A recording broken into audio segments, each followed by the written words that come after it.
Watch us talk sports each Wednesday at noon on WEIU.net, WEIU Digital TV. I'm Rob Calhoun. I'm Jeff Owens. And I'm Rameen Karbassioon. On our first show, we will talk EIU sports. And then we'll talk some local sports. And we'll talk about our NFL teams. First, let's give you, our viewers, a little background on each of us and our involvement in sports. Rob, go ahead and go first. Well, I started off, I was an athlete at Arcola High School, played baseball and basketball, also played fast pitch softball, and did some slow pitch softball as well. All right, I wrestled and played baseball, and then I've PA'd announced my whole life since the early '90s until today. Currently the PA announcer for EIU softball. Helped start Coles County sports when it was popular, and always have just been a sports lover. And myself, I am not gifted athletically, but I have been involved in sports in different ways with taping games as a high school student and younger up through college. I worked at WEIU Newswatch, worked at a commercial station to the north, and here at WEIU TV, worked on our coaches program, Panther Sports Talk, and our WEIU local sports broadcast with our production truck. So had my hands in it many different ways. So we're Watch Us Talk Sports. We'll be here each Wednesday, and so we'll start talking about EIU sports. A lot of stuff in the news just recently, guys. Yeah, EIU baseball made it to the OVC tournament championship game for the second year in a row. Had to take on Little Rock. All they had to do was win one of two games, and unfortunately, they fell short. Ran into a buzzsaw there in Little Rock. That championship game there where they had the lead 6-1, and that was a tough seventh inning there to watch.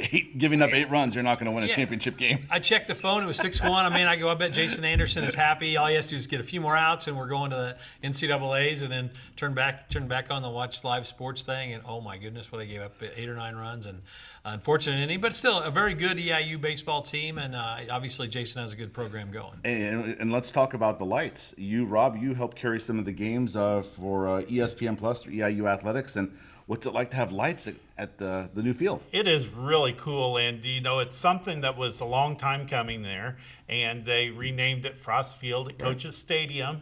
And the lights just bring a new dynamic because you can play some games later at night. Mm-hmm. The games that I worked on were 5 o'clock starts, and it ventured into 8 o'clock, and you didn't have to worry about what was going to happen if you had to suspend the game because of darkness. Correct. Oh, it brings a lot to it, and a lot of other as well local teams and tournaments can use that field now and know that they're not going to run into a scheduling snafu.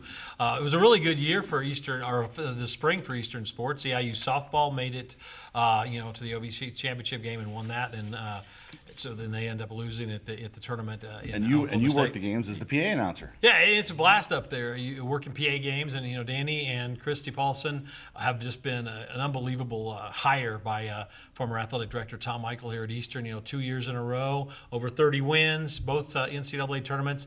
And I think Danny's pretty grounded in what he says. They realize that they're probably never going to win the NCAA tournament, but each year he wants to get closer to winning games in the field of 64. And this year they really had a big chance to win that second game, only losing by 1 run, I believe, to Princeton. Princeton. Yep. And so I think next year, you knock on the door. Hopefully next year's the year they can get through that and get themselves an NCAA. And what a unique story and dynamic to have a husband and wife duo. I don't know if I ever recall that happening, at least at the collegiate level. I think they're one of the few in the country, if at all, anybody else doing that. It would probably be in softball would be the only sport that would really lay claim. And that's really because Danny can coach the offense and the batters, and Christy's the pitching guru, and I think it works out well for them.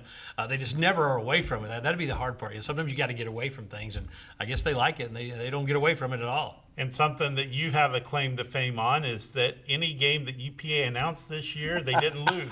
I was undefeated, yes. So Danny and Christy have been, I've been told them that. So they got to figure out a way to get me to the NCAAs or to the opposing teams, and we'll go from there. So, and then obviously track had a good year. I believe the running sports at EIU are, we talk about the football team, we talk about basketball teams, the high priority sports, but the most consistent teams on Eastern's campus are the running teams. Cross country and track and field, they are winning. And I mean, not every season, but it feels like they win every year. I also saw a graphic this weekend that I believe EIU had the most conference championships of all teams in the Ohio Valley this year. So, and the other thing we should touch on is that Tom Michael is leaving or has left EIU and is heading back to his alma mater, the University of Illinois. And so the big news will be when Eastern Illinois interviews and hires another athletic director. And I'm assuming they'll want somebody in soon so they can get ready for the fall season, because it's going to be an important season for football and all the fall sports. And Tom Michael had obviously his coming to Eastern over a decade ago. People knew him from being a captain on the Illinois men's basketball team under Lou Henson. What do you think Tom Michael's mark on EIU athletics is over a decade of what he did? I think people thought he was going to be here a short time, then go on to bigger and better things. And I think he got here and realized that there is something special about Eastern sports, and he built it. He hired great coaches. Look at the volleyball coach has been a good coach. He hired big name coaches, obviously in softball. He kept Jason Anderson here. Jason has probably been asked to go other places. Yes. He kept him here, and then obviously basketball. Rob, you know more about that. But on the men's side, Marty Simmons is a legend in these parts, and the women's basketball team had a rough year this year, but has been successful recently. And they have been. And, something that I've really thought about, too, as the legacy of Tom Michael, is the facilities that have been upgraded. You have Groniger Arena that has new seating in there. First Mid Bank and Trust helped provide the new digital scoreboards. It looks fantastic in there. We talked about the lights over there at baseball.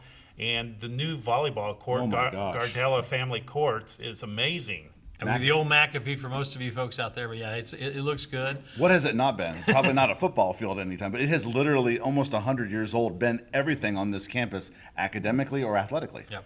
So, but all and then softball field is really nice at Williams Field. They've done a good job keeping it up. One of the highlights for me of Tom Michael's time, an event that we were able to carry later in the year after it happened, was bringing the four alums back on the football side. That was a magical night that we were able to record and share for posterity purposes. But that has to be on the list of things that he did that people will remember. Yeah, and I guess the next thing about Eastern sports before we move on will be that I think over the weekend Eastern announced their Hall of Fame inductees will be this fall, September 11th. Everybody knows that date. So I don't have the list in front of me, but I think you two do. Can you maybe run through some of the highlights? All right, so it starts with two men's basketball teams all the way back in the early 50s, the 51-52 team. I believe Tom Katsipolis was on that team. Then all the way up into the 70s, 75-76 men's basketball. That would have been a Division II team for EIU basketball. Do you want to highlight either one of those, Rob? Yeah, 24-2 for the 1951-52 team. Received an at-large berth to the NAIA National Finals in Kansas City. Lost in the second round of the tournament there. The 75-76 team, 23-8, and won the Great Lakes Regional in an Elite 8 game to advance to the national semifinals. This was at the Division II level when EIU was still Division II. Right. And then after the two basketball teams we listed, we'll skip over to the early 80s, 1981 baseball. We were talking before we hit the record button, probably right before pre-Kevin Seitzer at EIU. I'm pretty sure that was Tim Perzinski, maybe Brian Jones. I don't know. I'd have to look back. We'll figure that out. But yeah, a great team. Yeah, they were an independent in Division II, got an NCAA tournament bid, and won the Midwest Regional with a 4-1 record that year. 81 was a good year for EIU, also the men's soccer team. And then we skip on into the middle 80s, and one of the most exciting teams of EIU athletics lore. And Jeff, you were a student here. Eastern Airlines, baby. Sean Payton, 1986 football. What do you remember about that year, Jeff? I remember the kick. The Rich Emke 58-yard field goal to beat Northern Iowa. I still to this day say that was the most exciting thing I've ever seen in person on the campus of EIU. That day was a magical day for the football team. It roared into the nights, parties all over campus. But it was such fun because no one thought he was going to kick a 58-yard field goal to beat a favored Northern Illinois team, and Peyton got him close. And remember, Peyton didn't want to kick it. He told the coach, let's throw it because we can't make a 58er. And Rich Emke nailed the kick, and it forever lives in lore, the 86 team. Al Moldy was the coach of that EIU football team, and that was the last year pre-Bob Spoo for EIU football teams. Then we jump a couple of years, and the only NCAA tournament appearance for the EIU women, the 87-88 women's team. Barb Perks was a pretty good player back then. Yeah, she really was. Led them to a 22-8 record, 14-4 in the Gateway Conference. Won the Gateway Conference tournament by beating Illinois State. And because Colorado was hosting a concert at their arena that day, Eastern right. Illinois got to host a first-round tournament game at Lance Arena. It's one of the wildest things I've ever heard. That is cool. I haven't seen any photos of the game, but it says the box score says EIU hosted an NCAA tournament team. And then in my early era, the 01 EIU women's soccer team and 01 volleyball teams. What a great group of teams, all the way from the 50s to the turn of the century. So that'll be September 11th, and they get recognized at the football game. I think they're playing Indiana State. Rob, is that what you said? The Yes. next day? Yeah. All right, we talked a lot about Eastern. Let's switch over to high school sports. And I'm not as involved in high school sports as I used to be, so I'm going to probably defer a lot of this stuff to you. And so just maybe give folks an update on this Wednesday, the first time we're doing this show, about where our local teams stand, and then maybe some area teams that are still out there. Well, we have the baseball regionals going on today in Mattoon. There are going to be 2 games played at the Mattoon baseball field. Jacksonville taking on Mattoon. Jacksonville 25-7 on the season. Mattoon is 6-23. But however, the Green Wave have played a lot of close games lately. They're starting to kind of make that turn a little bit, so it could be an interesting game. Then Charleston will take on Highland. Charleston comes in the number 3 seed, Highland at number 7. Trojans 18-7 on the season under new coach Jim Miller. While the Bulldogs, this is something that really would surprise a lot of people, considering the success that Highland has had in baseball, especially with Jake Odorizzi coming from there. They're 12-22 this year. I think the most surprising thing is that actually Mattoon and Charleston don't have to travel for the first time in, 3 decades in the first round. They're making teams actually come to Mattoon. Well, I did the championship game for the regional in softball. We had to travel to Chatham to play Glenwood on their home field, and Glenwood prohibitive favorites there, and Charleston kept it close. It was 7-5, and Charleston had the tying run at the plate in the 7th inning. Pretty cool to hear Charleston and Highland, because that's who Charleston boys basketball had to end their season with, playing Highland. So another matchup of Highland and Charleston. Well, I guess we'll parlay talking Charleston football and Mattoon football for a later time, but thank you for that update on the Charleston sports scene. Do we want to shift and talk about our NFL teams? Yeah, we'll talk about it. I mean, obviously, the weird part about this is, most local sports will be talking about the Colts and the Bears, but unfortunately for you listeners or you viewers, is that I'm a Steeler fan. Chiefs fan. Raiders fan. So we'll try to incorporate the local teams. I guess the big news is Chicago Bears still don't know where they're going to play at in the future. It seems to be still a mess. Indy, I think, is obviously got a great, beautiful stadium over there, and I think they'll be competitive this year. I don't think that they're probably a Super Bowl contender. I think they probably would be happy by competing for the playoffs at least this year. The Bears should be right in the hunt, I would think, in the NFC if everything works well and Caleb Williams continues to move forward. But I think the Bears stadium issue is still going to be the story that's going to lead everything, because the Bears are synonymous with Chicago. They came from Decatur, moved to Chicago, and love them or hate them, they're the Chicago Bears. It's just an iconic franchise. And leaving the politics out of it, but it looks like one of the last most important dates in this process of figuring out where in the world are the Bears going to play moving forward. That's coming up here in just a couple of days. We're taping here near the end of May, but the Illinois legislature has a say in that here in just a couple of days. So if you're watching this maybe a week after we've taped this, there might have already been a decision on the Bears stadium issue. All right, Rob, let's talk first the Las Vegas Raiders, which is still hard to get used to saying. It really is. And, they have made a lot of improvements over this last year. They have a new coach now, and I think he's going to bring a new dynamic. They brought in a couple of quarterbacks, Fernando Mendoza and Kirk Cousins. So Cousins might be someone who could mentor Mendoza as they go along. And, I'm really excited about the Raiders. Do I think that they're going to be a playoff team? Well, the problem is that they play in the NFL West. And that is a fantastic division already with the Chargers, the Chiefs, and the Broncos, all who have had success in recent years, and the Raiders have been struggling for a few years, and I think it's time for them to exalt their dominance here, and maybe they can get back into the swing of things in the division. One thing I think about is so weird about the Raiders this offseason. They traded their best defensive player, but the trade got rescinded, so now he's back. How does that? Do you think that dynamic fits for him and as a team? Max Crosby. Thank you. I knew you were meaning. Well, Mad Max, I think, is going to be mad this year Yeah. because he did want to stay with the Raiders. He understood the trade. And then all of a sudden they said, well, wait a minute, you didn't pass your physical. We're going to send you back to the Raiders. And now I just wonder what will happen if the Raiders end up playing Baltimore at some time. For our folks at home, I got a Steelers fan here to my right. All I have to say is Ravens. See, the Ravens do nothing right. They're just a classless organization. Let's just face it. They rescind a trade because they felt bad about what they gave up after the fact, and the NFL allowed it to happen. But again, the NFL favors the Ravens. They always will. It's the way it's going to be. I get used to it as a Steelers fan. You know, the Raiders did get their all-pro center, too, which is really going to help that offensive line. Tyler Linderbaum. Yeah, Linderbaum, yeah. He's very good. So Chiefs are always in the news because of Travis Kelce. I'm wearing red because, well, when you tape in front of a green screen, you can't wear green or I'd be floating head Rameen. But I'm wearing red because I'm a Chiefs fan, Charleston Trojans alum. It's a strange offseason for the Chiefs. You know, Patrick Mahomes goes down, and I heard a comment here in the last month. Somebody say, I think it was a former teammate or whatnot, said Patrick Mahomes is an alien because how he has recovered from this ACL injury.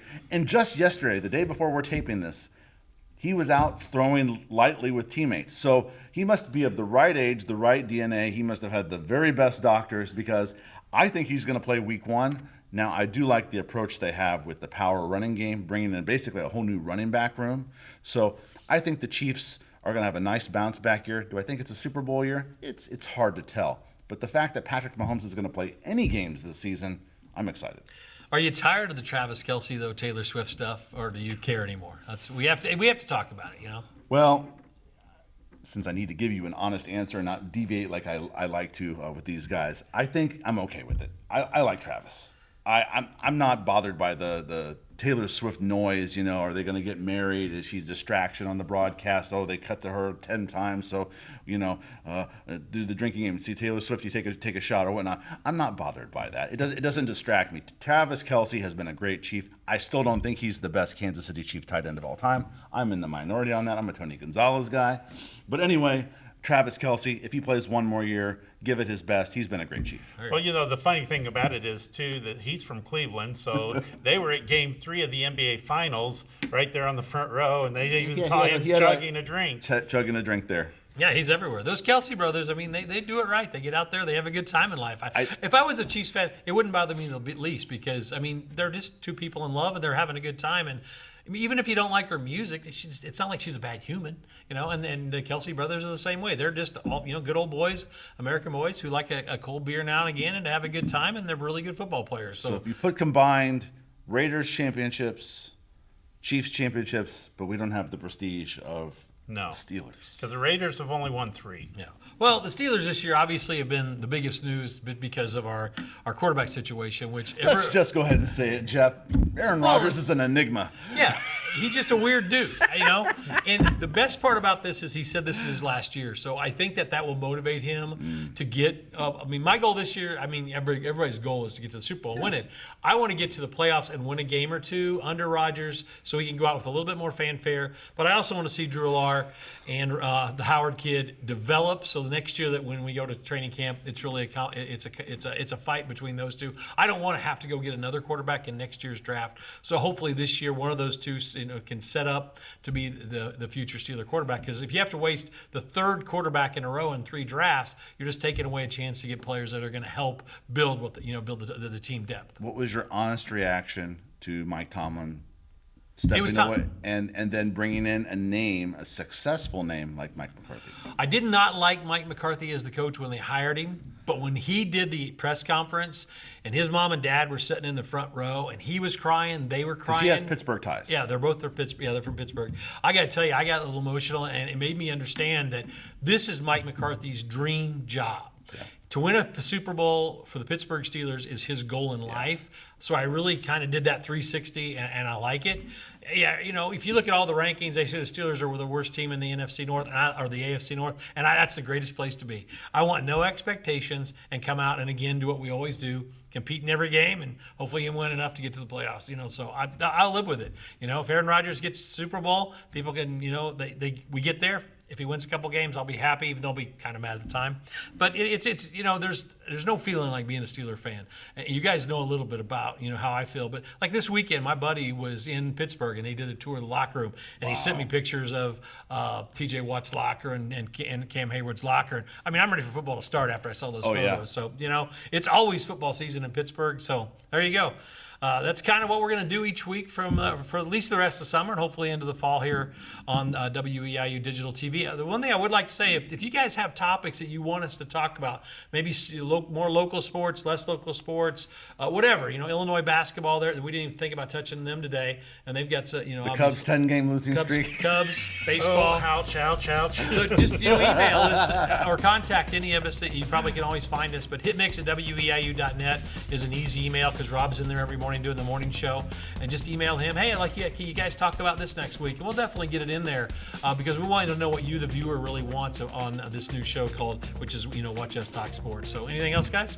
It's been fun, and we'll definitely maybe future shows talk about some of our individual favorite moments or players or teams that we've covered, and we'll get into that in future shows. This is a great first show, guys. So yeah, I'm Jeff Owens. Rameen Karbassioon. Rob Calhoun. Watch Us Talk Sports each Wednesday.